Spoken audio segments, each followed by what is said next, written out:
Hello students, welcome to our YouTube channel edu skill online learning. Student, this is Mehboob Hasan और आज के इस video में मैं आपसे डिस्कस करने वाला हूँ combinations of capacitor. Okay, capacitor क्या होता है? It is a two terminal device. एक इसका पॉजिटिव प्लेट होता है और दूसरा नेगेटिव प्लेट होता है। ठीक है, तो जब हम इसको सर्किट में कनेक्ट करेंगे तो हम टू वेज से इसको कनेक्ट कर सकते हैं। जैसे आपने 10th में स्टडी किया होगा, रेजिस्टेंस को आप टू वेज से कनेक्ट कर सकते हैं। ठीक है, सीरीज और पैरेलल। सेम कंडीशंस कैपेसिटर के साथ भी होती है। यहाँ पर भी आप कैपेसिटर को टू कॉम्बिनेशंस में कनेक्ट कर सकते हैं, एक्सटर्नल बैटरी से, सर्किट से।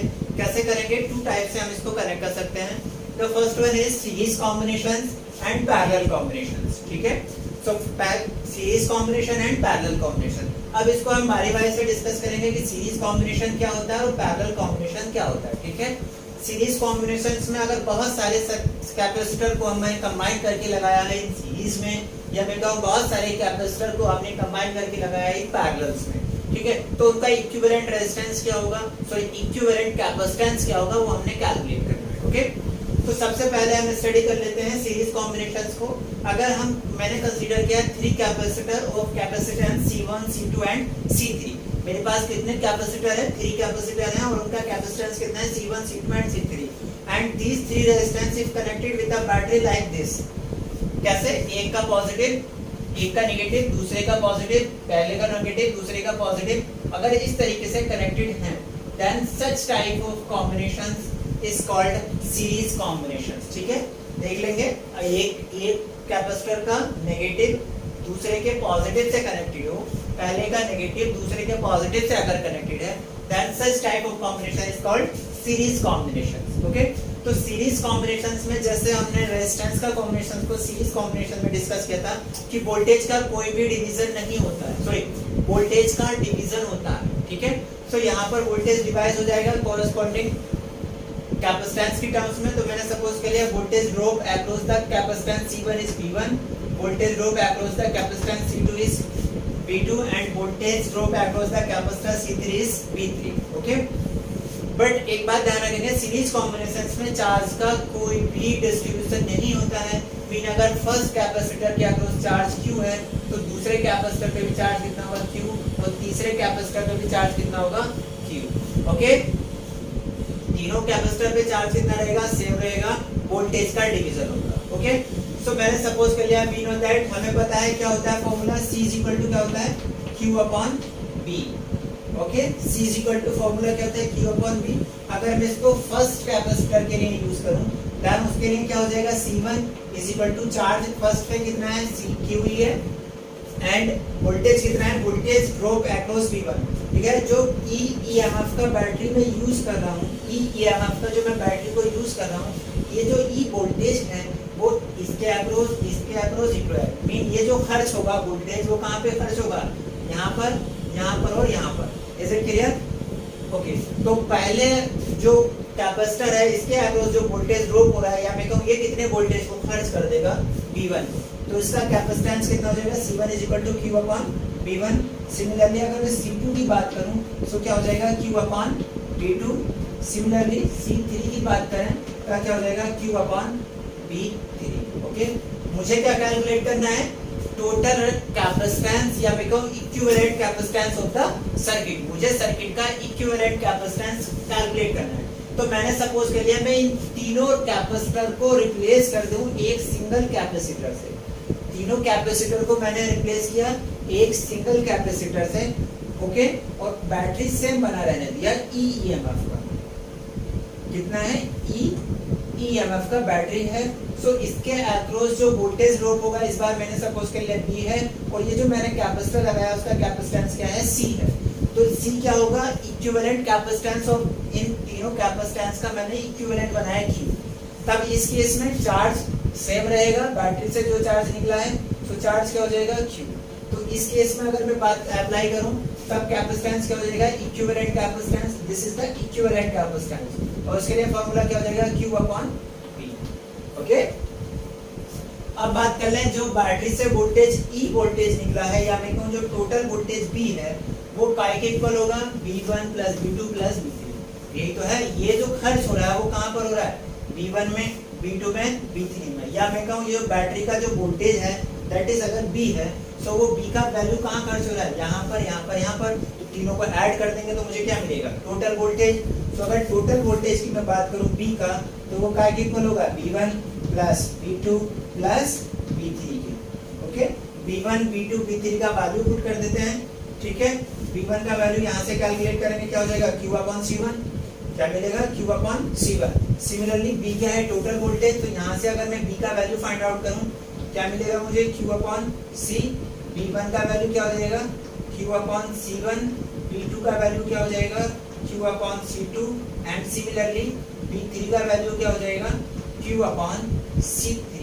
सारे वैल्यू पुट कर देते हैं, B का वैल्यू पुट करेंगे Q/C, तो क्या हो जाएगा ये, Q/C is equal to Q/C1 plus Q/C2 plus Q/C3। Okay, ऊपर से Q कॉमन निकाल लेते हैं, Q को कॉमन निकालेंगे, सॉल्व करेंगे, क्या मिलेगा, 1/C is equal to 1/C1 plus 1/C2 plus 1/C3। This is the formula for equivalent capacitance of a capacitor, ठीक है। अगर आपके पास 3 कैपेसिटर थे जिनका capacitance C1 C2 and C3 था और उनको आपने सीरीज में कनेक्ट किया था, सीरीज में कनेक्शन का मतलब है एक का नेगेटिव दूसरे के पॉजिटिव से कनेक्ट रहना चाहिए। ओके, इस तरीके से अगर इनको कनेक्टेड है, या मैं कहूँ चार्ज का कोई भी डिवीजन नहीं हो रहा है, तब वो सीरीज कॉम्बिनेशन होंगे और उसका जो equivalent resistance it is C, it is given by 1/C is equal to 1/C1 plus 1/C2 plus 1/C3। Okay, जब न्यूमेरिकल प्रॉब्लम सॉल्व करेंगे तब और कॉन्सेप्ट क्लियर हो जाएगा कि हमने इसको कैसे किया है। आपको क्या ध्यान रखना है सीरीज कॉम्बिनेशंस में कि वोल्टेज का डिवीजन हो रहा है, ये वोल्टेज तीन, अगर 3 है तब 3 पार्ट्स में स्प्लिट हो जाएगा, अलग अलग कोरस्पॉन्डिंग कैपेसिटेंस के रेशियो में डिवाइड हो जाएगा। तीनों का कैपेसिटेंस अलग अलग रहेगा, बट चार्ज क्या रहेगा, तीनों के केस में सीरीज कॉम्बिनेशंस में चार्ज सभी कैपेसिटर पे सेम रहता है। ओके, अभी 3 थे, अगर मैं कहूँ मोर देन 3 हो तो 4 होते तब क्या हो जाता है, 1/C4 हो जाता। अगर 5 होते तब ऐसे ही ऐड हो जाएगा ना, सारे 2 थे तब 1/C1 C2, 3 होते तो C3 4, ऐसे ही सारे अप टू एंड तक जितने भी कैपेसिटर आप सीरीज में अगर ऐड कर रहे हैं तो सबका जो रिजल्टेंट कैलकुलेट करेंगे हम इसी फॉर्मूले से यूज कर लेंगे, 1/C1 1/2, 3 लगा देंगे तो 1/C3, 4 लगा देंगे तो 1/C4। ओके स्टूडेंट, तो सीरीज कॉम्बिनेशंस का जो इक्विवेलेंट कैपेसिटेंस होता है वो उसका वैल्यू क्या होता है, न्यूमेरिकल प्रॉब्लम में डायरेक्ट फॉर्मूले को यूज करेंगे और इस फॉर्मूले को कैसे ड्राइव करके लाते हैं वो भी आपको क्लियर हो गया। ओके, अब इसके नेक्स्ट पार्ट में हम डिस्कस करेंगे, आगे इसमें हम डिस्कस करने वाले हैं पैरेलल कॉम्बिनेशंस। ओके स्टूडेंट्स, अब हम बात करेंगे पैरेलल कॉम्बिनेशंस ऑफ कैपेसिटर। सो अगर हमारे पास हमने कंसीडर किया हमारे पास 3 कैपेसिटर है of capacitance C1 C2 and C3। अगर उनको इस तरीके से हम जैसे पिक्चर्स में मैंने लगाए हैं, अगर इस तरीके से हम कनेक्ट करें, then such type of combinations of capacitor is called parallel capacitor, parallel combinations. Okay, इसको हम क्या बोलेंगे, पैरेलल कॉम्बिनेशंस। इसमें क्या है देखिएगा, बैटरी के पॉजिटिव टर्मिनल से सारे पॉजिटिव कनेक्टेड हैं और बैटरी के नेगेटिव टर्मिनल से सारे नेगेटिव प्लेट्स कनेक्टेड हैं। सीरीज कॉम्बिनेशन में क्या था, एक कैपेसिटर के पॉजिटिव से दूसरे का नेगेटिव था, लेकिन इसमें ऐसा नहीं है। इसमें क्या है, बैटरी के पॉजिटिव से प्लेट का पॉजिटिव है और प्लेट का नेगेटिव बैटरी के नेगेटिव से कनेक्टेड है। ओके, तो अगर इस टाइप का कॉम्बिनेशन है तो उसको पहचान लेंगे, and then such type of combination is called parallel combinations. Okay, so अगर पैरेलल कॉम्बिनेशंस की हम बात करें, सो पैरेलल कॉम्बिनेशंस में ध्यान रखेंगे जैसे रेजिस्टेंस के केस में भी होता है कि वोल्टेज का कोई भी डिवीजन नहीं होता है। अगर बैटरी से V वोल्टेज सप्लाई हो रहा है, देन V वोल्टेज इसके अक्रॉस भी ड्रॉप होगा, इसके अक्रॉस भी वोल्टेज ड्रॉप B होगा और इसके अक्रॉस भी वोल्टेज ड्रॉप क्या होगा, B आएगा। मीन वोल्टेज ड्रॉप क्या across each capacitor will be same. तीनों के केस में क्या होगा, वोल्टेज सेम रहेगा। सो डिवीजन होता है इसमें चार्ज का, यहाँ से जो भी चार्ज फ्लो होगा वो इसमें कुछ और चला जाएगा इनके कोरस्पॉन्डिंग कैपेसिटेंस की टर्म्स में, जिसकी जितनी कैपेसिटी होगी उतना चार्ज ये ले लेंगे। तो मैंने सपोज कर लिया charge on first capacitor is Q1, second capacitor पे चार्ज कितना Q2 and charge on third capacitor is Q3। Okay, बात कर लेते हैं तो इक्विवेलेंट रेजिस्टेंस क्या हो जाएगा।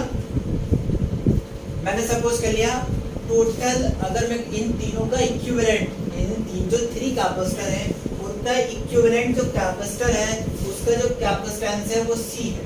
ओके, उसका कैपेसिटेंस कितना है, C है। तो मैं रिप्लेस कर देता हूँ इन तीनों को एक कैपेसिटर से, जिसका कैपेसिटेंस कितना होना है C, और उसको कैसे कनेक्ट किया है मैंने, EMF की सेम बैटरी से मैं कनेक्ट करूंगा, ठीक है। और इसका कैपेसिटेंस कितना है C, वोल्टेज इसको बैटरी कितना सप्लाई करेगी B, तो सारे का सारा वोल्टेज इसी को मिल जाएगा। और चार्ज इस पर मैंने सपोज कर लिया Q है, ओके, चार्ज कितना है Q है।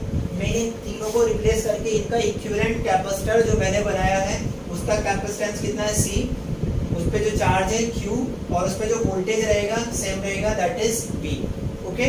अब अगर मैं बात करूं Q, जो चार्ज है बैटरी से B चार्ज निकला है, ठीक है, B वोल्टेज है और C कैपेसिटेंस को प्रोवाइड हो रहा है। तो जो Q चार्ज है वही तो बैटरी से निकल रहा है, और वही जो है यहाँ से Q चार्ज निकल रहा है बैटरी से, वही Q1, Q2 और Q2 के फॉर्म में इसमें डिस्ट्रीब्यूट हो रहा है।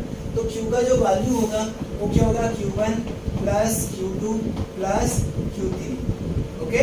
Q का वैल्यू क्या होगा, Q1 plus Q2 plus Q3। Battery से जो भी चार्ज सप्लाई हो रहा है वो तीनों कैपेसिटर को मिल रहा है, और उनमें इनके कोरस्पॉन्डिंग कैपेसिटेंस के कोरस्पॉन्डिंग डिस्ट्रीब्यूट हो रहा है। तो Q चार्ज मैंने सपोज किया निकल रहा है, तो इक्विवेलेंट कितना हो जाएगा, चार्ज Q हो जाएगा। सो Q इक्वल टू होगा Q1 plus Q2 plus Q3।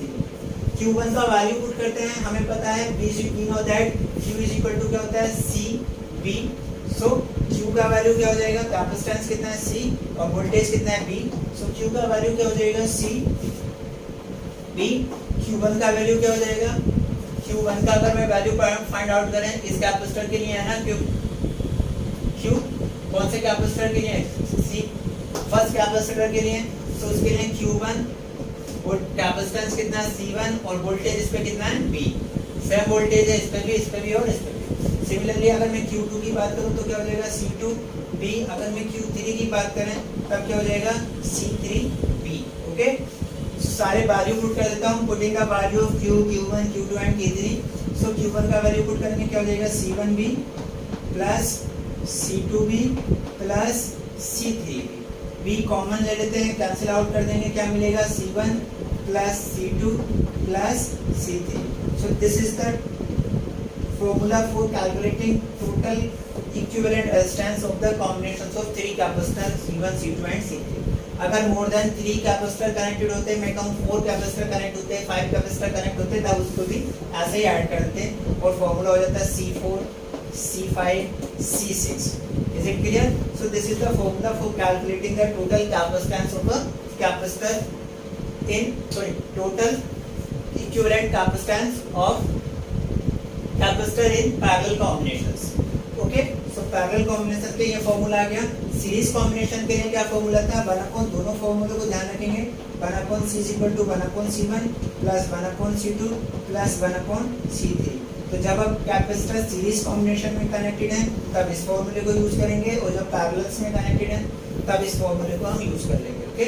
ध्यान रखेंगे कि सीरीज कॉम्बिनेशंस में वोल्टेज का डिवीजन हो रहा है, चार्ज का डिवीजन नहीं हो रहा है, और पैरेलल कॉम्बिनेशंस में चार्ज का डिवीजन हो रहा है, वोल्टेज सेम रह रहा है, ठीक है। इसी कॉन्सेप्ट को अप्लाई करके Q = CB से सारे वैल्यू पुट करके हम सॉल्व कर लेंगे, ओके बच्चों। इस पे बेस्ड हम बहुत सारे न्यूमेरिकल प्रॉब्लम्स को सॉल्व करेंगे। आई होप बच्चों आपको ये दोनों फॉर्मूले समझ में आए। Thank you.